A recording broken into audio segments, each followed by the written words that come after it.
Aku memikirkan sebuah teori, kenapa perusahaan taksi yang melakukan hal ilegal seperti ini bisa bertahan dan tidak ketahuan.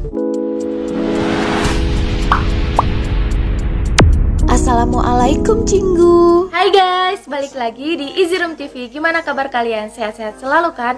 Kali ini kita bakalan bahas drama Taxi Driver, spoiler dan teori episode 3. Drama ini lagi ramai diperbincangkan karena di awal penayangannya drama ini menembus rating yang cukup mengejutkan. Rating penayangannya sama seperti The Penthouse dan banyak juga adegan lucunya, tidak seperti drama kriminal lainnya. Di episode 1 dan 2 kemarin menurut aku ceritanya sangat menarik dan aku saranin kalian nonton dulu ya episode 1 dan 2-nya. Yuk kita langsung bahas spoilernya, jangan di skip ya video ini karena sepanjang apapun video aku pasti berisi informasi yang penting buat kalian.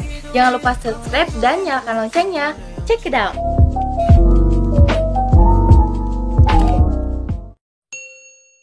Di episode pertama kemarin diawali dengan bebasnya seorang penjahat psikopat yang dibebaskan secara bersyarat karena kasus kekerasan dan pelecehan seksual yang dijemput oleh Deluxe Taxi. Seperti yang kita tahu, taksi ini adalah taksi layanan balas dendam dari korban-korban kejahatan yang merasa tidak adil. Setelah itu, di episode 2 menceritakan tentang pembalasan dendam Kang Maria, seorang gadis yang mempunyai keterbelakangan mental dan berhasil membalas dendam kepada orang yang menganiayanya atas bantuan Deluxe Taxi. Pembalasan dendam ini sangat menarik karena terencana dengan baik dan akhirnya Kang Maria dapat berkumpul kembali dengan orang-orang kesayangannya. Dari kedua episode tersebut, aku menemukan sebuah teori. Sepertinya taksi ini bekerja dengan kode etik Hammurabi. Sedikit aku jelasin di sini, kode etik Hammurabi ini adalah sistem pemerintahan yang diterapkan kerajaan Babilonia tentang keadilan. Contohnya seperti mata dibalas mata,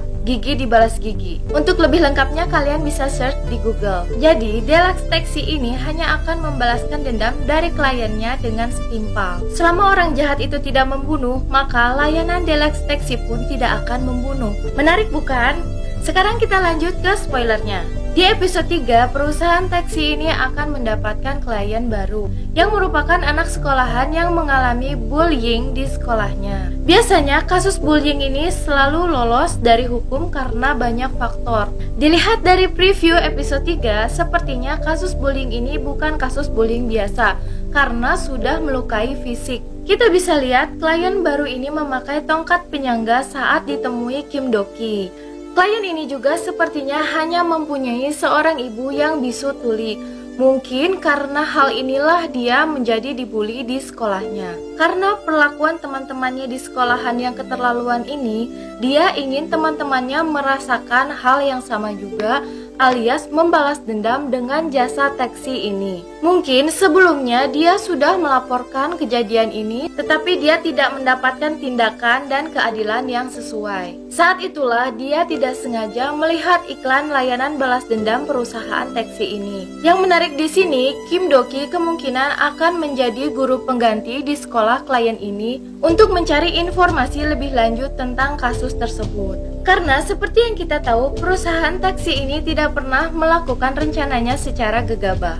Hal menarik kedua, jaksa Kang Hana sudah mencurigai perusahaan taksi tersebut karena saat menyelidiki nomor kendaraan Deluxe Taxi tersebut, dia menemukan alamat perusahaan Deluxe Taxi dan ingin mengkonfirmasinya. Tetapi dia belum mendapatkan informasi yang pasti atau yang dia butuhkan.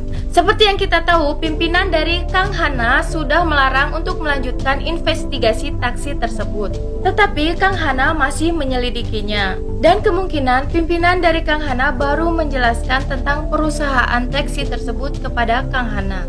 Karena kegigihan Kang Hana untuk mengungkap taksi itu, dia mulai merencanakan sesuatu untuk mendekati Kim Do-ki. Diawali dengan permintaan maaf atas perilaku dia sebelumnya. Aku memikirkan sebuah teori, kenapa perusahaan taksi yang melakukan hal ilegal seperti ini bisa bertahan dan tidak ketahuan. Sepertinya pihak kejaksaan sudah mengetahui hal terselubung ini dan merahasiakannya. Oleh karena itu, pimpinan dari Kang Hana selalu menutupi kasus yang berhubungan dengan taksi ini. Gimana menurut kalian? Masuk akal nggak? Jangan lupa komen di bawah ya. Oke, itu tadi teori dan spoiler dari drama Taxi Driver episode 3 yang akan tayang nanti malam. Mudah-mudahan dapat membantu kalian. Kalau ada teori-teori lain menurut kalian, kalian bisa komen di bawah. Segitu aja dulu dari aku. Jangan lupa subscribe, nyalakan lonceng notifikasinya. Sampai ketemu di video aku selanjutnya. Krom, kapsamnida.